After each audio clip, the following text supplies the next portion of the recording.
KS 뉴스에 다시 돌아오신 여러분, 환영합니다. 오늘은 이번 시즌 MLS에서 가장 논란이 컸던 경기 중 하나, LAFC와 휴스턴 다이너모의 맞대결을 함께 파헤쳐 보겠습니다. 경기는 손흥민이 속한 LAFC의 2-0 승리로 끝났지만 전 세계 언론을 뒤흔든 건 스코어가 아니라 안토니오 카를로스가 손흥민에게 범한 파울로 다이렉트 퇴장을 받은 뒤 벌어진 일들이었습니다.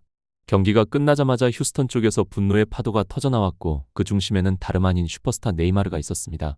독점 인터뷰에서 네이마르는 비꼬는 듯한 어조로 한국인 동료를 연기의 예술가라고 부르며 안토니오 카를로스와 심판 모두가 정교하게 연출된 예술적 함정에 빠졌다고 주장했습니다. 과연 손흥민은 불쌍한 피해자일까요? 아니면 그라운드 위 할리우드 감독일까요? 지금부터 디테일하게 들어가 보겠습니다. 경기는 쉘 에너지 스타디움에서 극도로 팽팽한 분위기 속에 시작됐습니다. 휴스턴 다이너모는 5-2-3 포메이션으로 사실상 요새를 구축하며 손흥민이 사용할 수 있는 모든 공간을 봉쇄하려 했죠. 하지만 손흥민은 왜 자신이 리그 최고 수준의 슈퍼스타인지 증명했습니다. 공을 가진 순간마다 그림자처럼 따라붙는 견제 속에서도 손흥민은 뛰어난 밸런스를 바탕으로 계속해서 박스 안으로 침투하는 위험한 장면들을 만들어냈습니다. 전환점은 전반 막판에 찾아왔습니다. 손흥민이 오프사이드 트랩을 뚫고 뒷공간으로 파고든 상황에서 휴스턴의 수비수 안토니오 카를로스가 강하게 경합을 시도합니다. 그 과정에서 안토니오의 발뒤꿈치가 손흥민의 아킬레스건 부위를 그대로 밟아버렸고 주심은 망설임 없이 곧바로 다이렉트 레드카드를 꺼내 들었습니다. 경기장은 야유로 폭발했습니다. 안토니오 카를로스는 격분했고 단순히 퇴장하는 데서 그치지 않고 터널 입구 앞에서 손흥민에게 다가가 따져묻는 장면까지 연출되며 현장은 극도로 혼란스러워졌습니다. 휴스턴 팬들은 손흥민이 동료를 퇴장시키기 위해 고통을 과장했다고 믿기 시작했죠. 그리고 여기서 폭탄이 터졌습니다. 경기 직후 친한 동료인 안토니오 카를로스의 퇴장에 대해 질문을 받자 네이마르는 의미심장한 미소를 지으며 본격적인 조롱 섞인 발언을 쏟아냈습니다. 네이마르는 직설적으로 말했습니다. 손흥민에게 축하한다. 그는 좋은 선수일 뿐 아니라 아주 재능 있는 배우다. 축구에 오스카상이 있다면 난 당장 그에게 투표하겠다. 네이마르는 안토니오 카를로스가 근육과 열정으로 뛰는 선수이지만 손흥민의 함정 예술 앞에서는 너무 순진했다고 강조했습니다. 보셨죠? 손흥민은 상대가 반드시 부딪힐 수밖에 없는 위치에 자기 발을 놓는 법을 알아요. 그건 우연이 아니라 예술가의 계산입니다. 네이마르는 또 손흥민이 프리미어리그에서의 넘어진 문화를 미국으로 가져와 아직 그런 노련한 괴물들에 익숙하지 않은 MLS 심판들을 속이고 있다고 비꼬았습니다. 그리고 안토니오 카를로스는 손흥민이 휴스턴에서 가장 까다로운 수비수를 제거하기 위해 미리 짜놓은 판에서 말에 불과했으며 그 뒤 손흥민이 2번의 어시스트로 LAFC의 2-0 승리를 손쉽게 굳혔다고 주장했습니다. 네이마르의 발언은 곧바로 SNS를 타고 퍼지며 여론을 극단적으로 양분시켰습니다. 하지만 드라마는 거기서 끝나지 않았습니다. 네이마르가 동료를 보호하려 손흥민을 공격하는 동안 정작 피해자로 지목된 안토니오 카를로스는 늦은 인터뷰에서 전혀 다른 이야기를 내놓았습니다.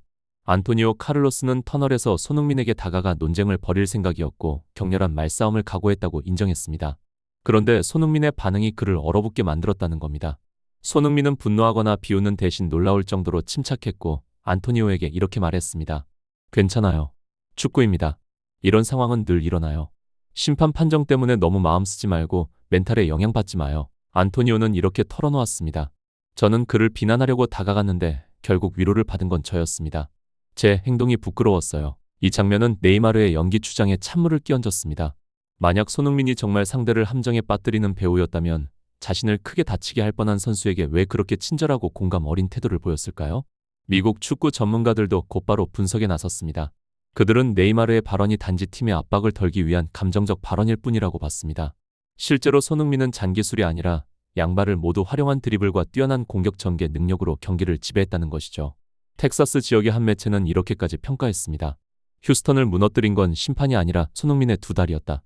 그들은 그를 막을 방법이 없었기에 레드카드를 받을 수밖에 없었다. 해설위원들은 또한 큰 선수와 위대한 선수의 차이는 감정 통제라고 말합니다. 손흥민은 리더로서의 침착함과 품격을 보여줬고 심지어 가장 날카로운 상대들조차도 고개를 끄덕이게 만들었습니다. 여러분, 안토니오 카를로스의 레드카드와 네이마르의 조롱 발언은 축구가 얼마나 다층적인 스포츠인지를 보여주는 한 장면이었습니다. 네이마르의 눈에 손흥민이 교활한 예술가로 보일 수도 있겠지만 터널에서 그의 친절을 목격한 사람들에게 손흥민은 프로 정신과 큰 인격의 상징이었습니다. 안토니오의 고백은 논란의 불씨가 어디에서 시작됐고 또 어디에서 꺼질 수 있는지를 동시에 보여주는 장면이었습니다. 그는 경기 직후까지도 자신의 감정이 얼마나 격해져 있었는지 숨기지 않았습니다. 나는 따지러 갔다. 늦마른 곳. 나는 그 순간 내가 보고 싶은 것만 보려 했다. 는 고백과도 닿아있죠. 그런데 터널 앞에서 손흥민이 보여준 태도는 휴스턴 팬들이 기대하던 도발이나 비웃음이 아니었습니다.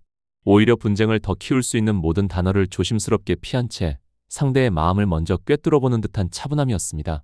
이 장면이 네이마르의 연기 추장에 찬물을 끼얹는 이유는 단순합니다. 함정이라는 건 상대를 넘어뜨린 뒤 박수치며 웃는 그림과 쉽게 결합합니다. 하지만 손흥민은 그 반대의 장면을 택했습니다. 자신에게 위험할 수 있었던 순간을 심판 탓으로 몰아가거나 상대를 공개적으로 비난하는 대신 축구에서 흔한 일이라며 감정의 파도를 낮추는 선택을 했습니다. 여기서 중요한 건 선악의 구도가 아닙니다. 어떤 선수든 부딪히는 순간은 있고 어떤 팀이든 억울함을 느끼는 순간은 있습니다. 다만 그 억울함을 어떻게 다루는가가 곧 팀의 품격이 되고 선수의 위상이 됩니다. 그리고 이 지점에서 미국 축구 전문가들의 분석이 힘을 얻습니다. 그들은 네이마르의 발언을 논쟁의 해설이라기보다 팀 내부의 압력을 분산시키는 언어로 해석했습니다. 큰 경기에서 패배했을 때, 특히 퇴장이 겹쳐 전술이 무너졌을 때 팀은 종종 하나의 쉬운 원인을 찾습니다. 심판, 판정, 상대의 교활함. 그 원인은 분노를 모으는데 효과적이지만 동시에 자신의 문제를 보는 시선을 가릴 수도 있습니다. 전문가들이 강조한 건 바로 그 대목이었습니다. 휴스턴을 무너뜨린 건 심판이 아니라 손흥민의 두 다리였다. 라는 평가가 과감하게 들리는 이유도 결국 축구의 승패가 한 장면이 아니라 누적된 우위에서 비롯된다는 사실을 다시 상기시키기 때문입니다. 사실 손흥민 같은 유형의 공격수는 수비가 강하게 붙을수록 접촉을 만들어내기 쉬운 구조를 갖고 있습니다. 그는 볼을 오래 끌지 않으면서도 방향 전환이 빠르고 순간적으로 보폭을 조절해 상대의 타이밍을 무너뜨립니다. 수비 입장에서는 발을 뻗지 않으면 지나가고 발을 뻗으면 파울 위험이 커지는 딜레마가 생깁니다. 이런 선수에게 연기라는 프레임이 붙기 쉬운 건 파울이 일어나는 지점이 늘 비슷하기 때문입니다. 박스 근처, 전환 속도, 뒷공간 침투, 반박자, 늦은 태클. 그 장면들이 반복되면 패한 쪽은 또 저거야 라고 느끼고 이긴 쪽은 저게 클래스야 라고 말합니다. 같은 장면을 두고도 감정의 색이 완전히 달라지는 겁니다. 여기서 중요한 질문은 하나입니다. 손흥민이 넘어지는 기술을 갖고 있느냐가 아니라 그 접촉이 규정상 어떤 성격이었느냐 입니다. 축구에서 보여주기와 보호하기는 종종 한 끗 차이로 보입니다. 선수는 본능적으로 자기 몸을 지키려 하고 동시에 파울을 당했을 때는 심판에게 그 사실을 알려야 합니다. 이 균형이 무너지면 과장이라는 비난이 붙고 반대로 너무 아무렇지 않은 척 넘어가면 위험한 플레이가 반복됩니다. 그래서 심판은 접촉의 강도, 발의 높이, 스터드의 방향, 늦은 타이밍 여부 같은 요소를 종합해 판단합니다. 팬들은 감정으로 장면을 보지만 규정은 감정이 아니라 위험도를 따집니다. 그런 점에서 손흥민이 터널에서 보여준 태도는 대단히 상징적입니다. 그는 당신이 일부러 그런 건 아니었을 수도 있다 는 여지를 남기며 상대를 살렸고 동시에 판정은 판정이라며 논쟁의 끝을 심판에게 맡겼습니다. 이건 흔한 좋은 말이 아닙니다. 경기 직후에는 아드레날린이 남아있고 몸이 욱신거리며 팀 동료들은 승리의 열기에 들떠 있습니다. 그 순간에 상대를 향해 차분한 말을 꺼내는 건 습관이 아니라 훈련된 태도에 가깝습니다. 그래서 해설위원들이 말하는 큰 선수와 위대한 선수의 차이는 감정 통제라는 문장이 딱 들어맞습니다. 위대한 선수는 실력뿐 아니라 사건을 연료로 쓰지 않고 교훈으로 정리합니다. 이 논란을 더욱 입체적으로 만드는 건 네이마르의 발언이 단순한 조롱이 아니라 서사 경쟁이기도 했다는 점입니다. 슈퍼스타는 경기장 안에서만 싸우지 않습니다.